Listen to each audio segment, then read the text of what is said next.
All right, if you are seeing this intro, that means that I was able to add it on the beginning of the video because there is a big reveal at the end of the video, which is very exciting. So make sure you watch all the way through and stay tuned to the very, very end to see what the big announcement is.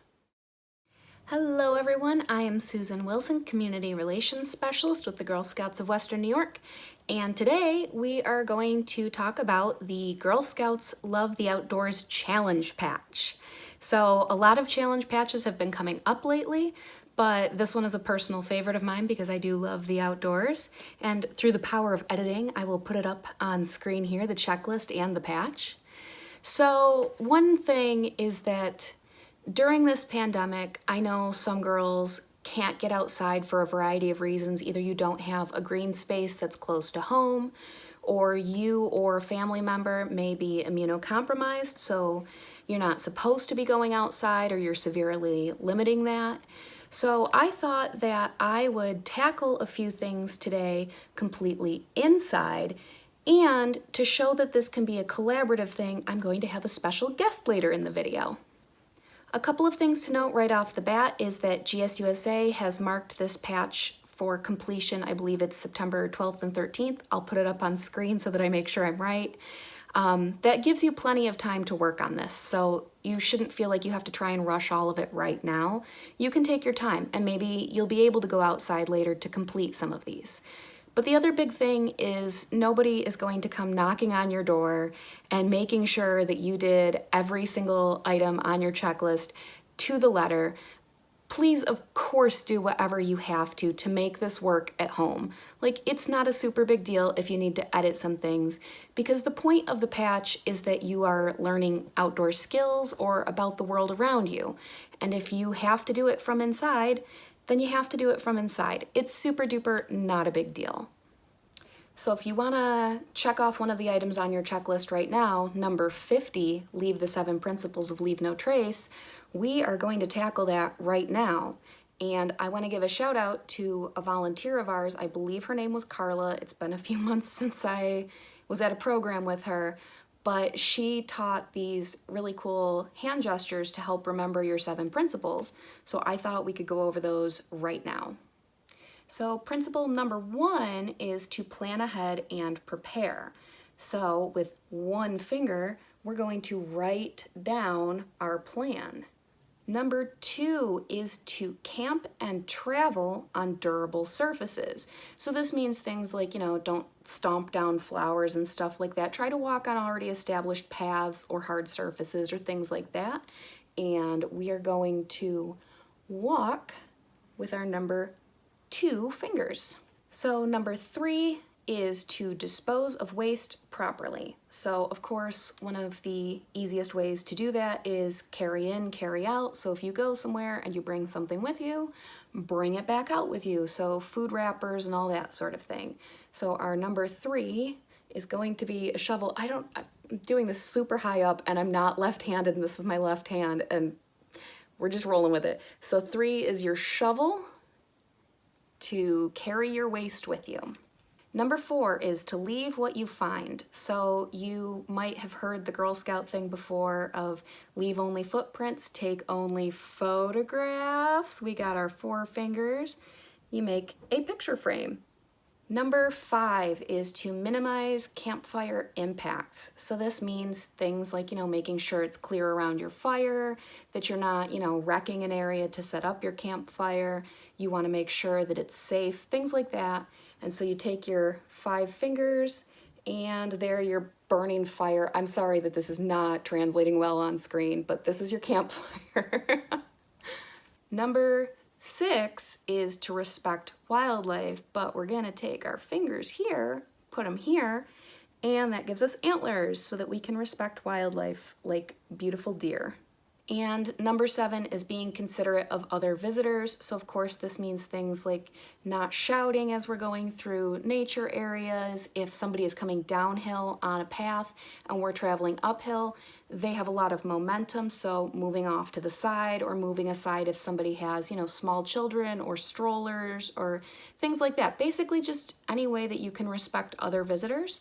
So we've got 2 here, 5 here. So we have our peace sign and we're waving to people and that is number 7. And that's your 7 principles of leave no trace. It really is just that easy.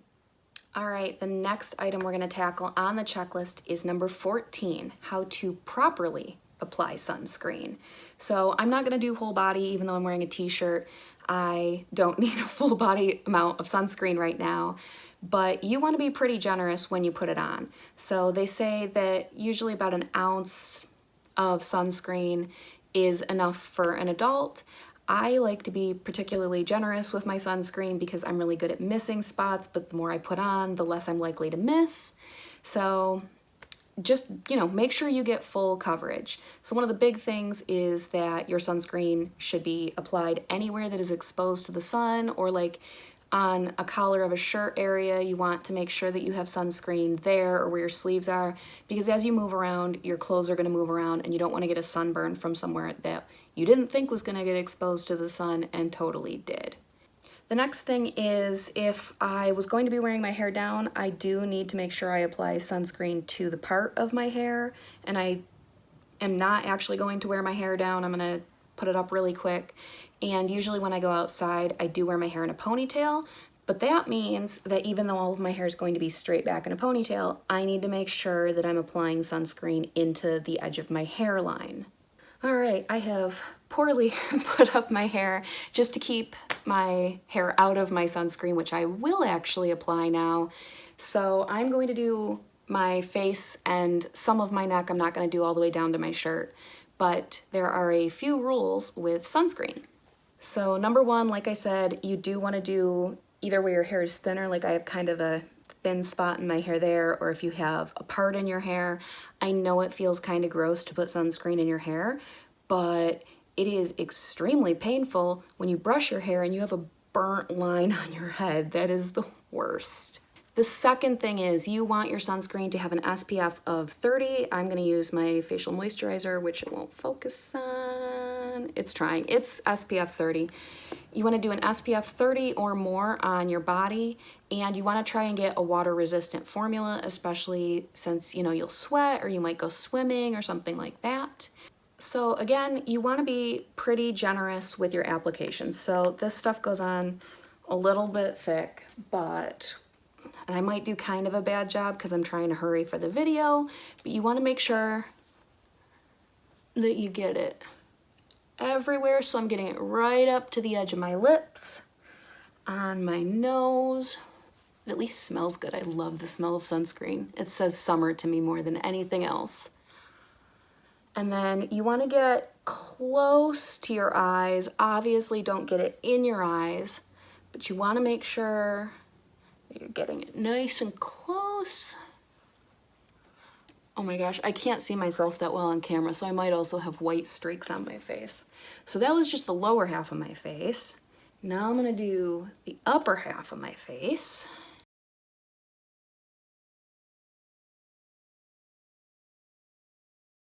And again, I gotta get the hairline, so I'm probably, if I was gonna go outside, would just spray the edge of my hair, because again, I know I'm not the best at applying my sunscreen, so if I overdo it, then I'm probably protecting myself pretty well. If I'm trying to guess my way through it, I'm probably not doing that phenomenal of a job.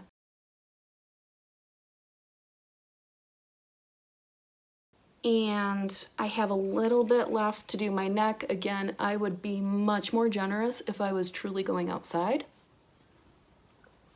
So pretend that I did all of my neck down into the edge of my shirt, and then I am terrible at applying it by hand on my ears, so I just take the spray sunscreen, I will spray my ears, I will make sure I get the very top, and I'll make sure I get behind too. So please pretend that I just thoroughly sprayed my ears, that I sprayed the edge of my hair, that I did all of my neck, and of course you want to get the back of your neck too. And if you need help with anywhere, like I'm really bad at the back sides of like kind of under my arms there, I always ask a friend, or you can get some of the sprays that'll spray a pretty good distance, but I know where my downfalls are and it's getting my back properly. So I would probably just ask a friend or a camp counselor if we were at camp, And the last step, I'm going to put on a pretty generous amount of my chapstick, my lip balm, and that should be, again, pretending that I fully covered everything I said I would cover, that would be a full face of sunscreen. And then after that, you're gonna do, you know, any exposed skin and under the edge of clothes anywhere else, between fingers, backs of hands. Backs of hands are a big spot that people miss, and also the tops of their feet are another spot that a lot of people miss. You wanna make sure anything that's exposed, you have sunscreened, because I promise a burn hurts. But even worse, skin cancer comes from sunburns or can come from sunburns, and you want to minimize your risk to that as well. So if you are indoors for this challenge, you can totally ask other people for help. So since I am staying inside to do my Girl Scouts Love the Outdoors challenge, I'm actually going to have a friend help me with a couple of things that you kind of have to do outside. And if you have, you know, the ability to Zoom call somebody or can do some sort of video chat or even have them send you pictures, they can totally help you finish your Girl Scout patch. So today's special guest, who's going to help me with my outdoor portion for a couple of them today, is going to be Lena Budd. And you've seen her in some of our Trefoil TVs up to this point, so she should be a pretty familiar face. But she is going to help me, and if you want to use the checklist items for yourself, she's going to also help you to complete a couple of things so that we have a couple of the outdoor items completely done and we didn't have to go outside. Hey Susan, it's Lena. I'm calling to help you out with doing your patch program. I'm going to help you with number 36 and number 49, and I'm in our backyard next to this big old maple tree. Something cool that we have on our maple tree is this rope, which helps us hang hammocks from it so we can spend the summer in our backyard in hammocks chilling out. So I have no idea how old this tree is, but it's been here my whole life and it's pretty big, so let's measure it. So I have this dressmaker's tape, which is 60 inches long, so I'm going to wrap it around the tree probably a few times if I had to guess, and see how big it is. And this is just a cool thing you can do to see how big a tree is. And we have a bunch of trees in our yard, but I think this is the biggest one, so we'll measure it. So I'm just going to pick one point and wrap it around. You might need an adult's help if you have little arms and a big tree. Now, because there's a fence, I'm going to go to the other side.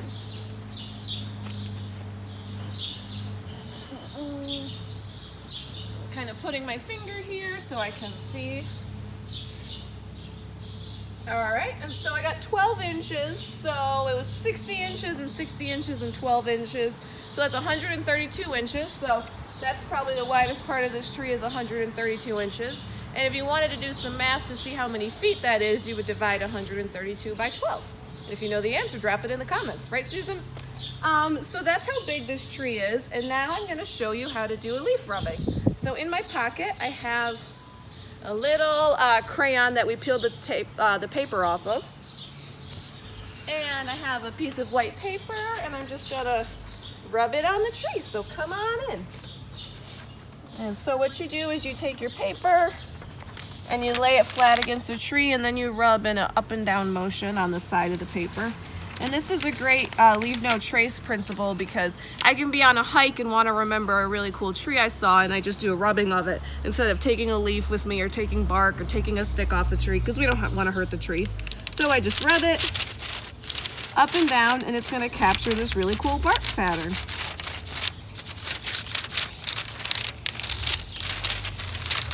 And then another thing that I can do to remember this tree is I can do a leaf rubbing.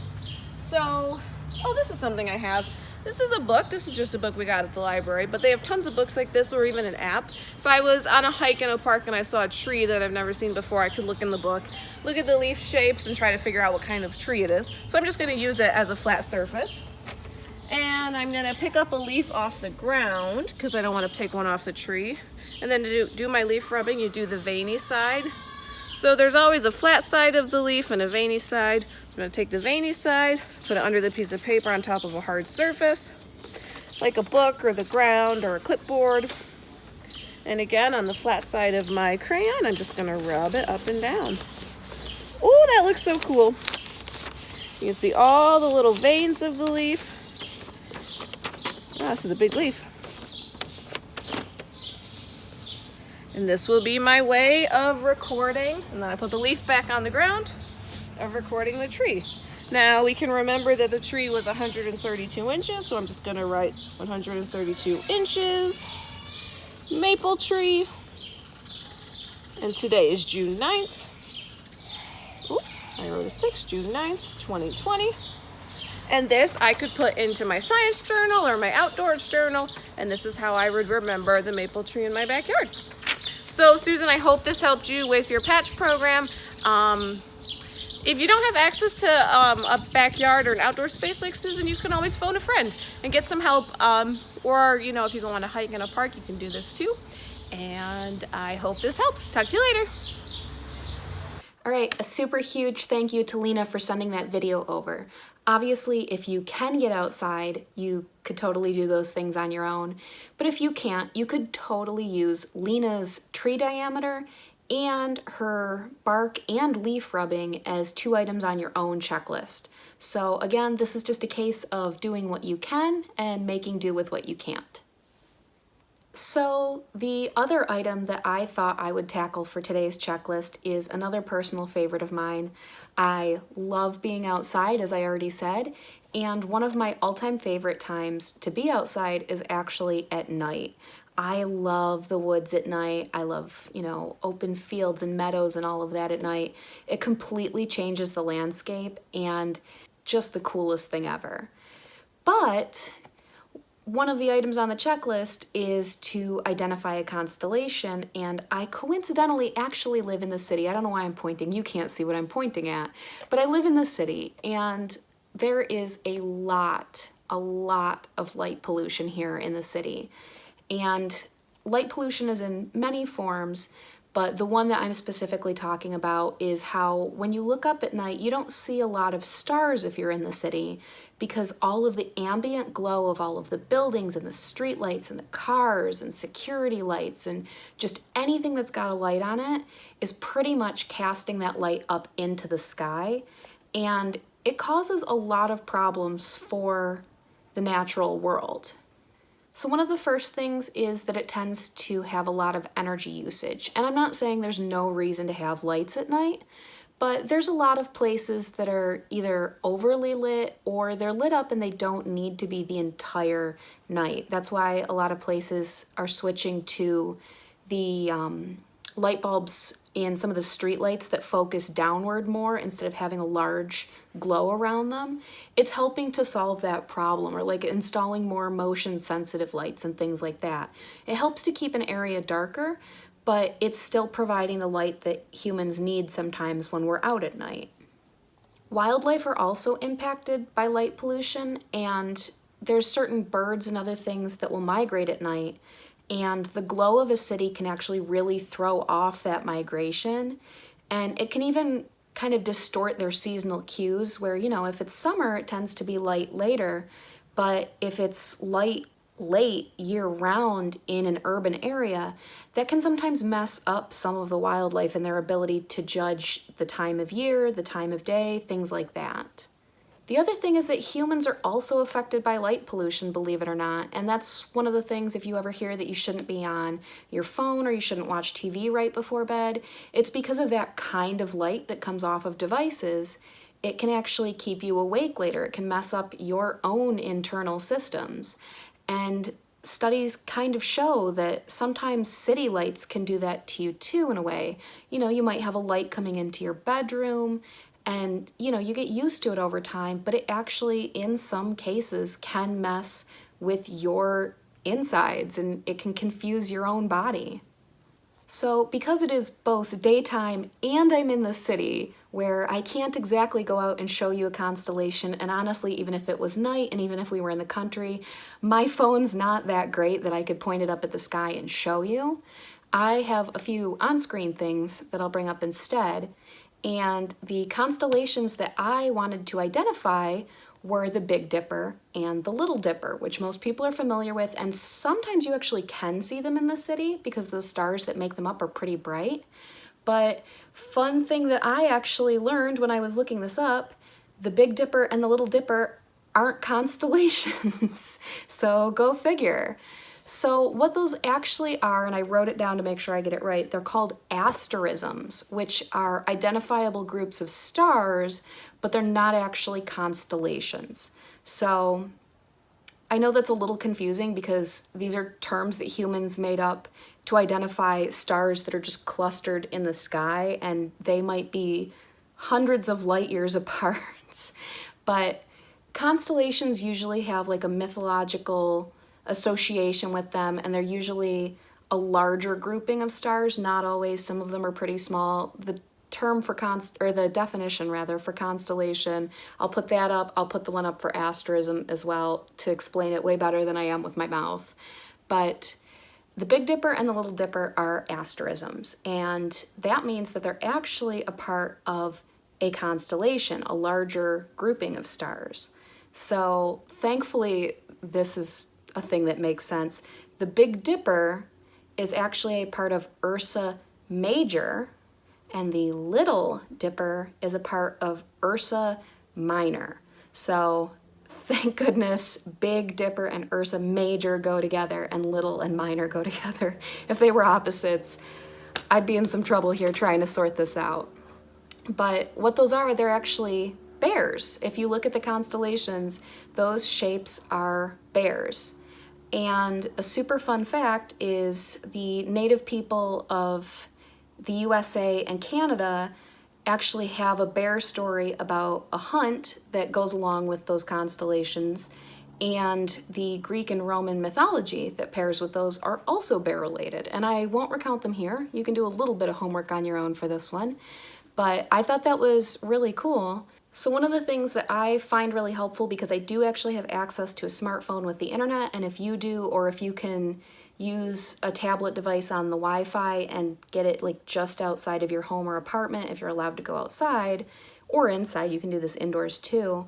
There's different apps that let you hold it up and it uses the accelerometers in your phone to know the position.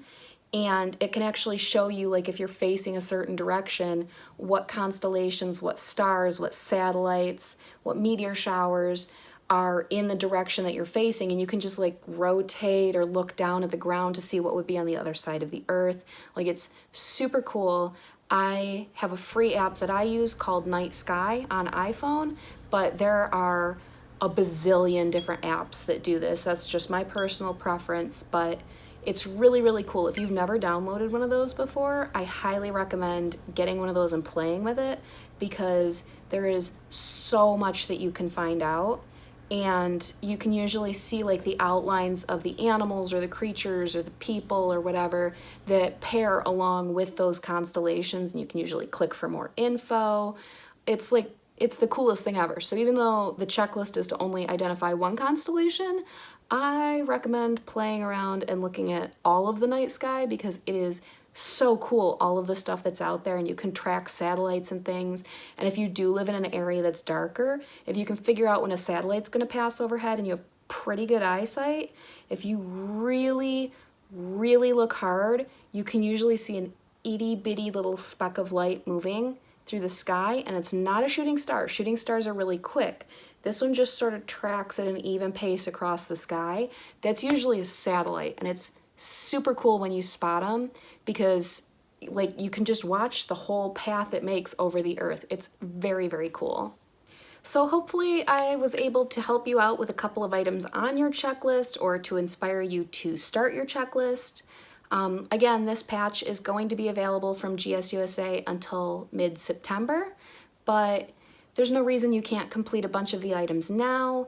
And again, you can totally try to do most or all of this patch from home, because it's not like anybody's going to check your list. The important thing is that you are learning about the natural world and the world around you, and you're having a ton of fun.